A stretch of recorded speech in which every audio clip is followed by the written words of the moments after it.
tuning into the San Mateo Public Library. My name is Adriana Valencia and this is Kitchen Science. And so for this video, we're actually only going to do 2 science experiments because my first video was rather long, so I'm trying to test out to see what size works better. So for these 2 science experiments, they are for things that you might have at home that are pretty simple. The first is going to involve using your microwave. And so if you do this at home, you want to make sure you have permission. And you'll be using Ivory soap. So you actually want to use the soap bar. Other soaps will not work. If you wanted to test with other soaps, just ask your parents for permission because it can get messy, okay? And you'll want to do this in a pretty well ventilated area. So if you're doing this in your kitchen, you might want to open a window just in case. And once we do the experiment, you'll see why. The other item that we're going to be doing is something that you've probably seen before. We're going to be doing Alka-Seltzer Rockets. And so we'll be using Alka-Seltzer tablets and then little film canisters. And for those of you that don't know what film canisters are, many eons ago when dinosaurs roamed the earth and we took photos using cameras with film, we would protect the film in these canisters before we would take it to get developed. And so these are sometimes hard to find because most people don't use them anymore. You can buy them online if you wanted to. You can also usually find them at some recycling places. And so we'll use this and then we'll do something extra special outside because it's a nice day. We're gonna use a launcher. And so this is just a plastic tube that I have. You can create your own launcher with a plastic tube that you put a bottom on, or even a toilet paper roll that you've taped some tape at the back so it's not sticking, it won't hold the tube, so it'll just shoot up. So it'll be pretty fun. So we'll see a couple different launches to see how far we can send our Alka-Seltzer rocket. All right, so let's go straight into our Ivory soap. All right, so before we do our science experiment, I did want to do something with the soap first. And so here I have a bowl of water. The water's a little cloudy because there's actually soap in there. This is my second take, but I didn't want to refill it with water, so I'm just using the same water. But I wanted to talk about things that sink and float. And so this is another experiment that you can do at home. You can take different household items and test them in a bowl of water to see what sinks and what floats. This could also be something really fun to do in the tub before bath. And so here I have a couple different items that I just picked at random. So first we're going to test a spoon. So this is a metal spoon. Do you think it's going to sink or float when I put it in the glass of water? It sinks. It went straight down. So here I have a piece of pasta. Do you think this is going to sink or float? It sinks too. Here I have a reusable Disney ice cube. Do you think this is going to sink or float? Think about the ice that you might have in a drink. Does it normally sink or float? It looks like that one floats. So start thinking about why do you think these items float in a bowl of water? Or why these items sink in a bowl of water? So now that we've tried other household items, let's try using our Ivory soap. If you have other soap at home, give it a try too.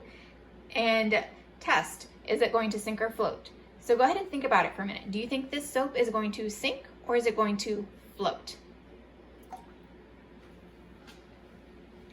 This soap floats.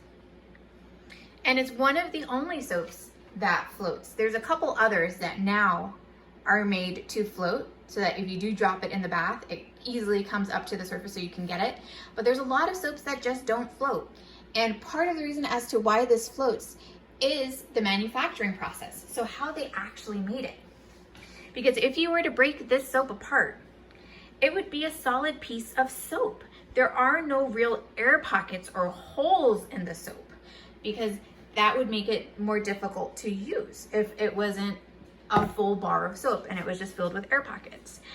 But the way that they made it was very special. They ended up whipping air into the soap batch. And so that helped form the soap with air locked inside and that's what causes it to float. And if you're interested in finding out more about how things float, you can always look up the word buoyancy. All right, now that we have our soap peeled and out of its wrap, we're gonna put it on an oven or a microwave safe plate. So let's go ahead and do that. Okay, now that you have a microwave safe plate, go ahead and cut your Ivory soap into 4 pieces that are approximately the same size. And if you look at your soap, you'll see it's just soap. There are no air pockets. So you didn't have to take my word for it. You could be a good scientist and investigate on your own. All right, so I have my plate with 4 equal pieces of the Ivory soap cut onto it. And now I'm going to put it in the microwave, and I'm going to heat it on high for 1 minute. And I want you to take as close of a look as you can to the microwave. What do you see happening? Nothing so far, right?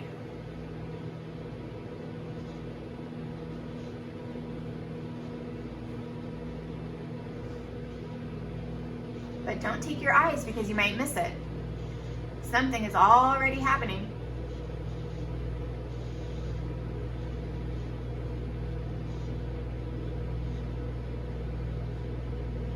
Do you see that it looks like the soap is growing or expanding?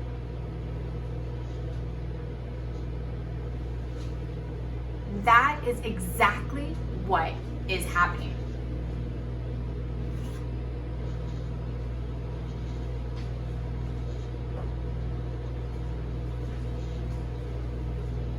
Look at how big it got.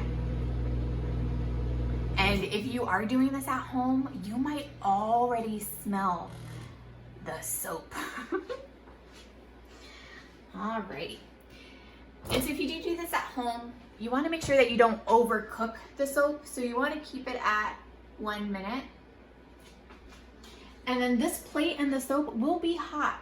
So you want to let it cool for a minute. But I just wanted to show you guys what happened here. So it grew so much that it even went outside of the plate.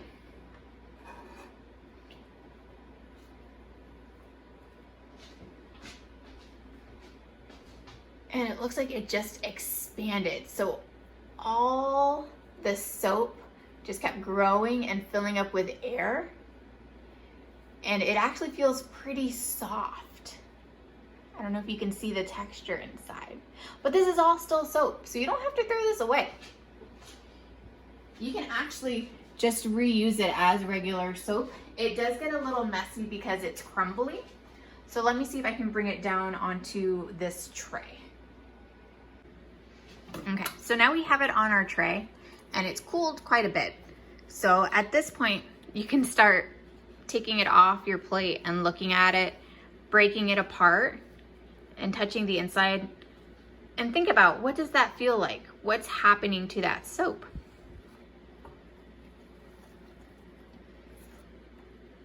But that's pretty cool, isn't it? All right, so just keep in mind, if you are playing with this at home, you want to play with it somewhere where it'll be easy to clean up, because as you can see, all of these little pieces, it does crumble very, very easily, and it can be hard to clean up, and it could be slippery if it gets on your floor. So please, please, be careful.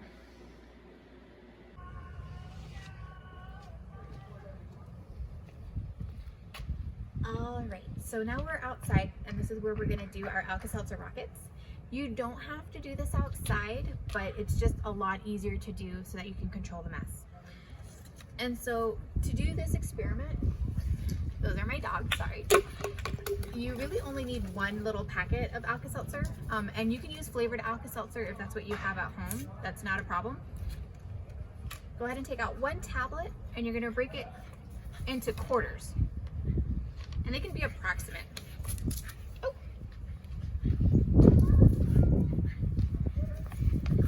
It's a little windy. So let's put these down.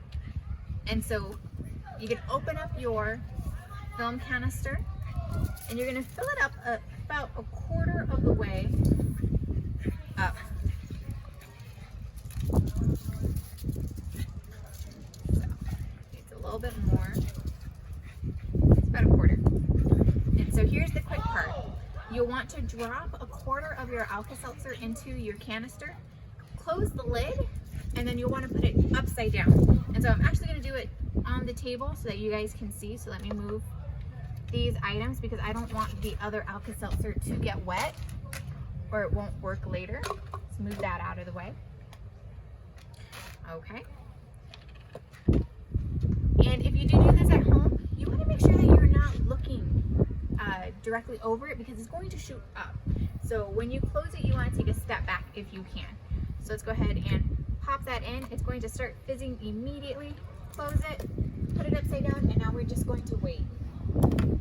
Oh, looks like that one didn't pop all the way. So it could be that I didn't seal it. So let me use a different foam canister. Stir it one more time.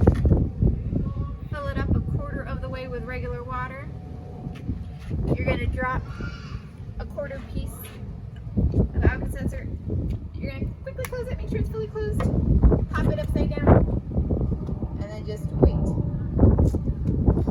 And so what's happening is the Alka-Seltzer tablet is fizzing up in the water, and it's creating gas. And the gas is filling up the canister, and when the gas realizes that it can't go anywhere else, it'll do just that.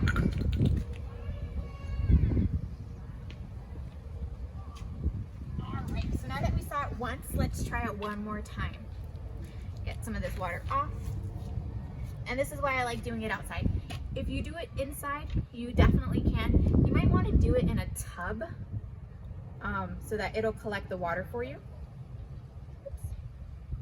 Alright, so once again, quarter of the way filled with water. You're going to drop your Alka-Seltzer, close the lid, put it upside down, and then you'll just wait.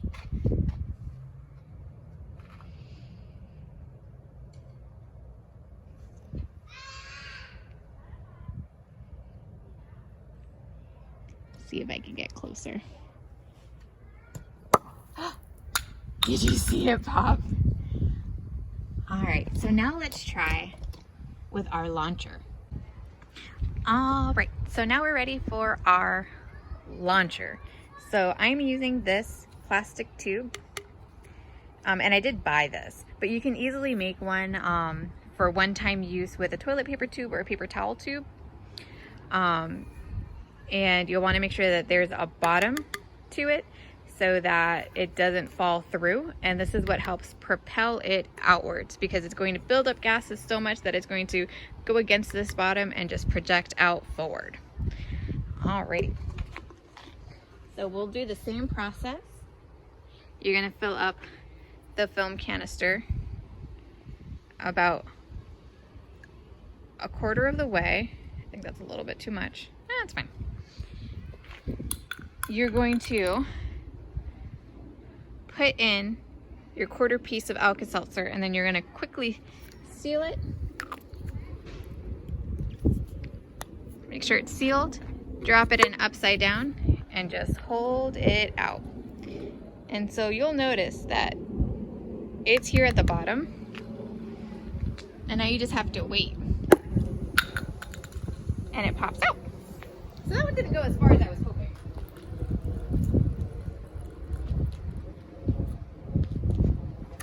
So let's try doing it again.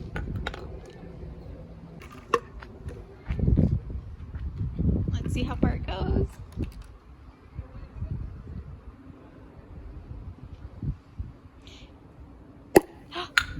It's still gonna go as far as I wanted to. So you know what? Like a good scientist, I'm going to question, why isn't it going any further and what can I do?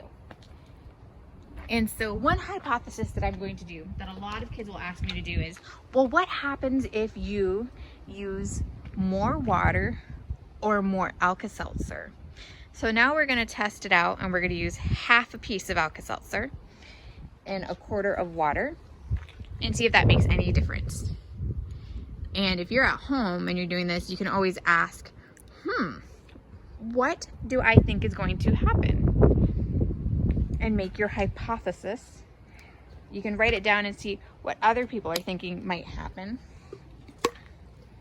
and go from there. So here it has half a tablet. So let's see how far it'll go.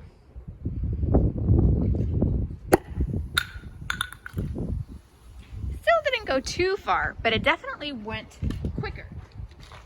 And by that I mean the gas built up faster. So, what else can we do? What if we do half a tablet in less water? So let's give that a try. All right, so here we have less water. Let's do a little less, just to see. And we're gonna do half a tablet. Quickly pop that in, close the lid. Whoops, dropped it. Put it in our launcher. Well, let's see what happens.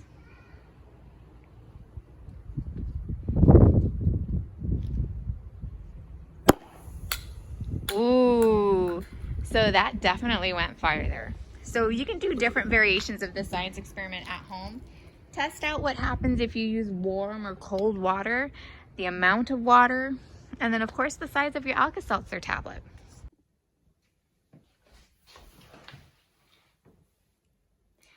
I hope you found those two science experiments pretty fun. So just a couple reminders. If you do the Alka-Seltzer Rockets from home, just make sure that when you're using them and you put the lid on and you're putting it upside down, don't look over and don't point it at someone's face, because when that plastic gets launched, it does have quite a bit of speed and it will hurt. So don't point it at anyone's face. You want to make sure that you take a step back or you're pointing it away from you. And then if you did the Ivory soap blow up, keep that soap. It's still good soap. You can still use it. And right now, the most important thing that anyone can do at home is to keep washing your hands.